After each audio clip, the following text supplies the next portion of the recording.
น้องนางน้องนางเอ้ยน้องนางเอ้ยน้องมีอยู่ไร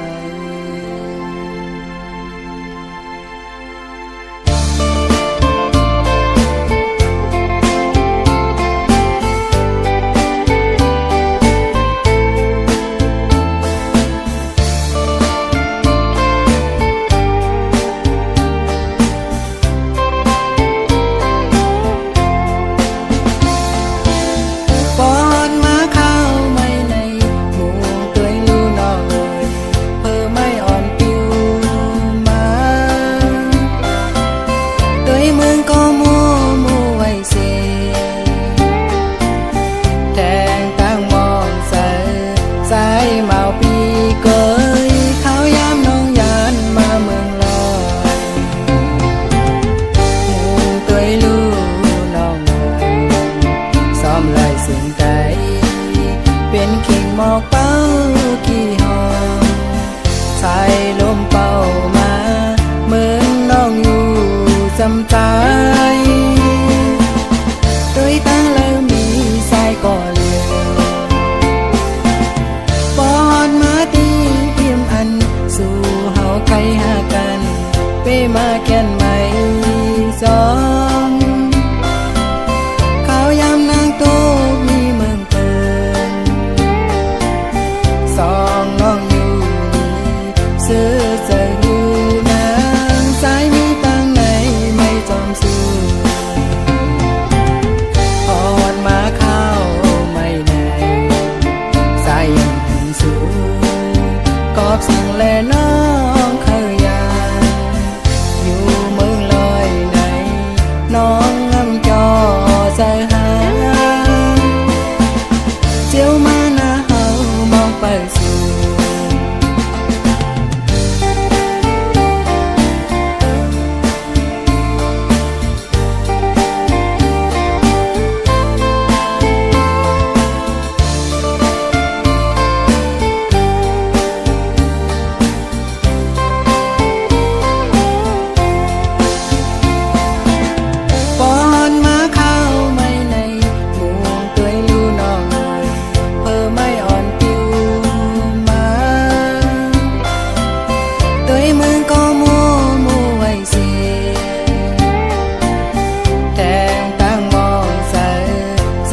เมาปีเกยเขายามน้องยานมาเมืองลอยมุงตัวลูน้องน้อยซ้อมลอยสิ่งใดเป็นเข่งหมอกเป้ากี่หอม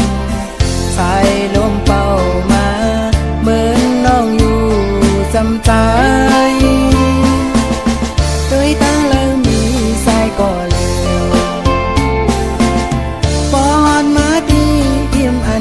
สู่เฮาใครหากันเป้มาแก่นไม่สองเขายามนางโตมีเมืองเปินสองน้องอยู่นี่ซื้อเจอหูนางสายมีตังไหนไม่จอมสู้พอดมาเข้าไม่ได้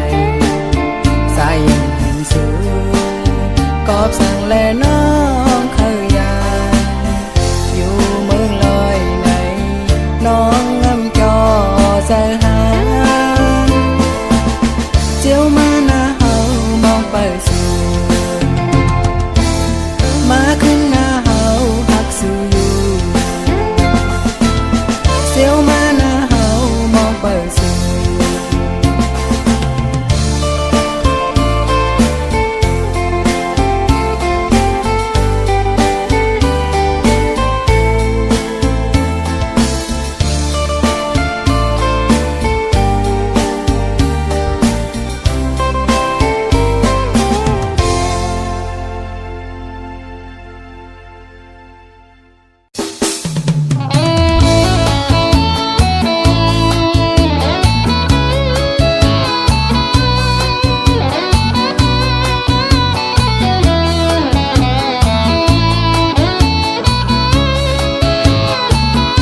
หน้าสู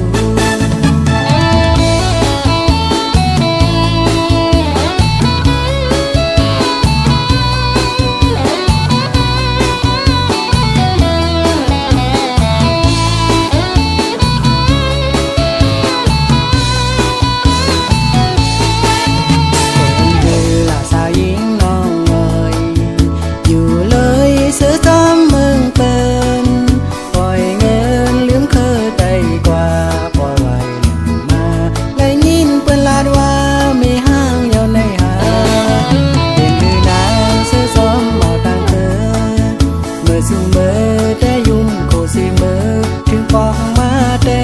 น้ำตาก็ป้ายอกอดน้องตัวที่สูงคือหลานสาวหญิงน้องเอ๋ยทางว่าแต่อันไหลลีมาปีไต้มองเปิดสู่เด็ดเก่งหันกอดน้องตัวที่สูงมุ่งตัวที่ใกล้แลอยู่เลยไต้เฮาในหนาวกินเหล้าเมามาก็หำปันสูลูกเขานำยุมลานางงอยเตเล่งลูฮัลลีเป็นก็ยาวก็สายลงตาเฮานั้นขึ้นสูงเกิดเป็นสายไตมาในเพียงตาเมเตอึบเขามีก็สายไตหน้าสูง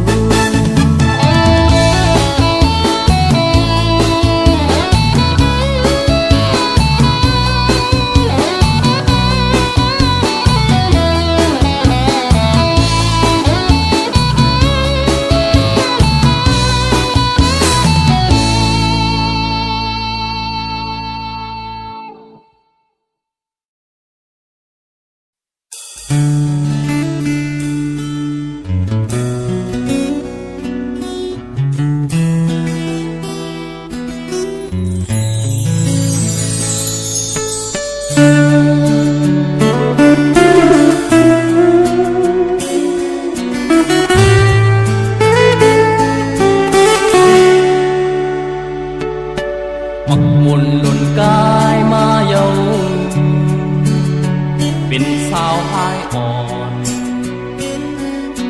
เหมือนหมอกดึกคือพองเนื้อปลายโพยตึกหางมีมาวันหนึ่งตั้งผ่านวันซ้ำซ้อมเก่าสื่อเต้าหน้าเฮินเฮอลูกยิงในภาคยามเดี๋ยววัดยิ้มเมืองไทยเล่นอินวัดออกสัญญาเป็นหยกที่ส่งเข้าต่างนาเอาเงินคำลาตกอกตกใจคือเจ้าวัดที่เมืองไทย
เล็กต่อใหญ่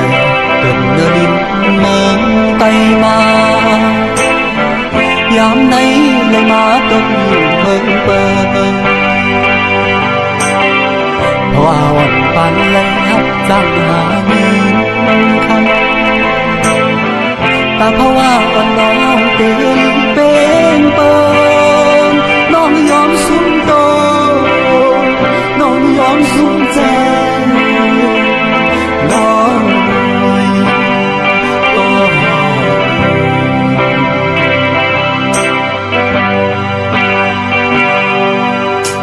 เปี่ยมมีเงินลอยเงินขันมายืนบรรดาแน่นใจเมื่อหันเป็นมายี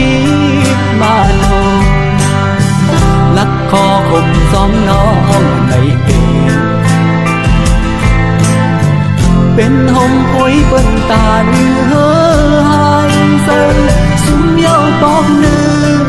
อสุมแทงปอกซองน้องก็หา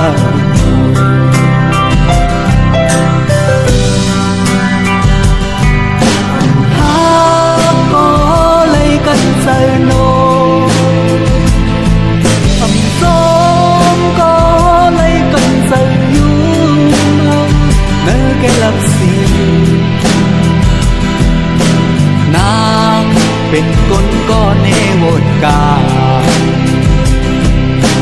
สายซ้ำเป็นคนก็เลยทำเอาเห็นหาปักก่อนสู่แล้วไฟมาเย้าสองหูขึ้นโต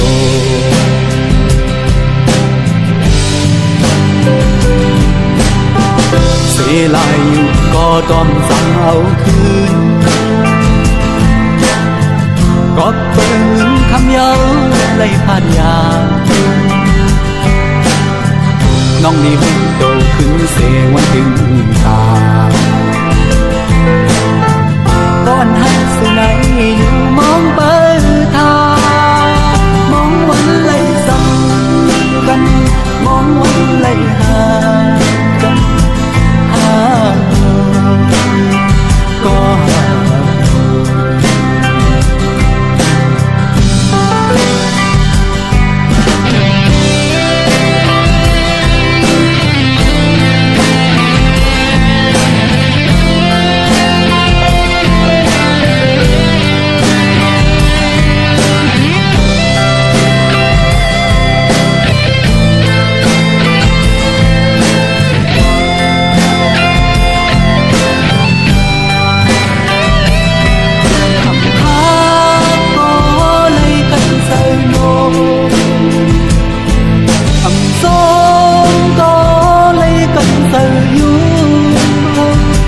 แกลับสินาเป็นคนก็เนวดกาสายซ้ำเป็นคนก็ลักข้างเอาเอ็งหาปักก่อนสู่แล้วไฟมาเย้าสองหูขึ้นโต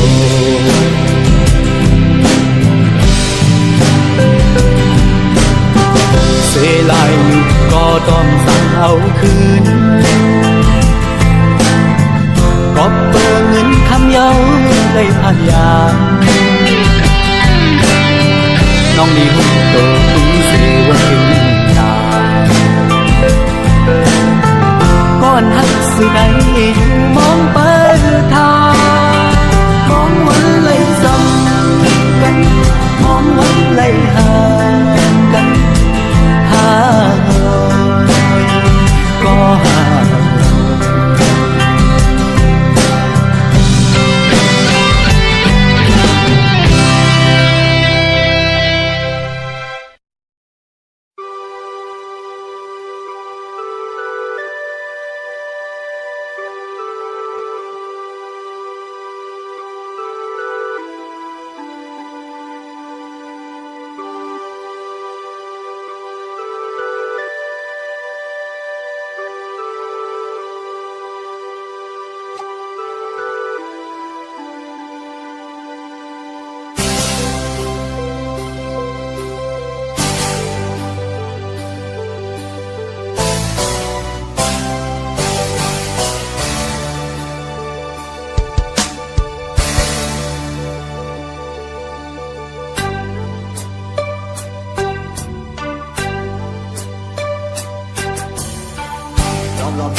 ว่ายานไปที่ในอกใส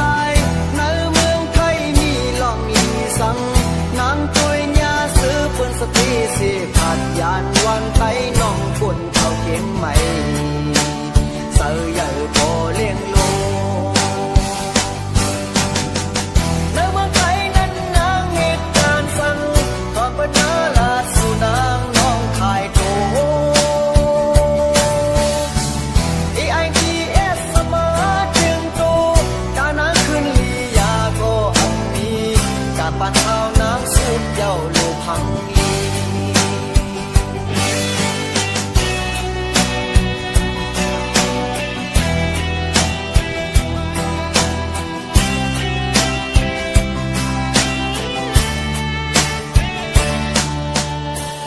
EITS มีเนื้อโตนางเอาได้หันถึงเอาเฮ็ดเดียวกำลืนสุดยาเปิ้นปล่อยเป็ดสับตาดองน้องปอและยอมสอนโคสุนางมันเป็นเสือคือเลยมันส่องเป็นไตนางมานอนมีเนื้อห่วงคายโตเงินข้าขึ้นในผู้นางมีลายกอ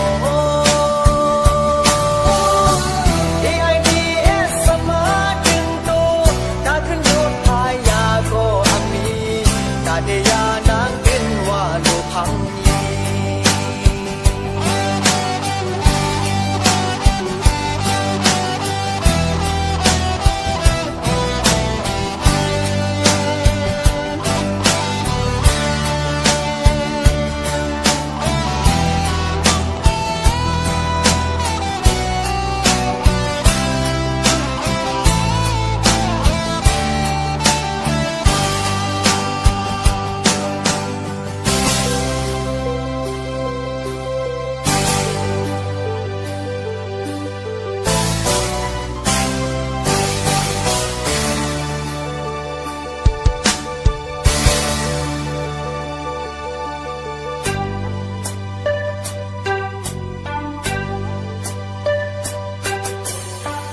EITS มีเนื้อโตนางเอาได้หันถึงเอาเฮ็ดเดียวกำลืนสุดยาเปิ้นปล่อยเป็ดสับตาดองน้องปอและยอมสอนโคสุนางมันเป็นเสือคือเลยมันส่องเป็นไตนางมานอนมีเนื้อห่วงคายโตเนื้อคำขึ้นในผู้นางมีลายกอEITS สมาจึงโตการขึ้นรถพายาก็อันนี้กาเดียานางเป็นว่าโลพังยี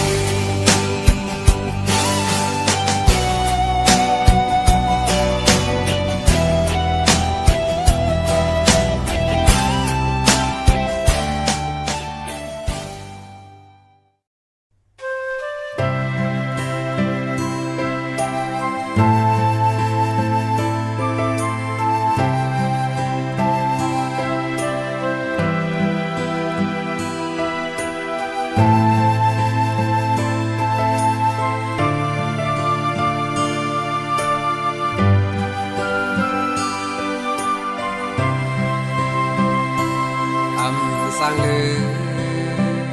âmลืมสู่ไหลต้องคืมเนื้อใจคืนคำวันใดเศร้าอยู่ดีไหลไหนมาหัวใจคุกใจเลยไหมสายลืมสู่อำลายหลายปีมือ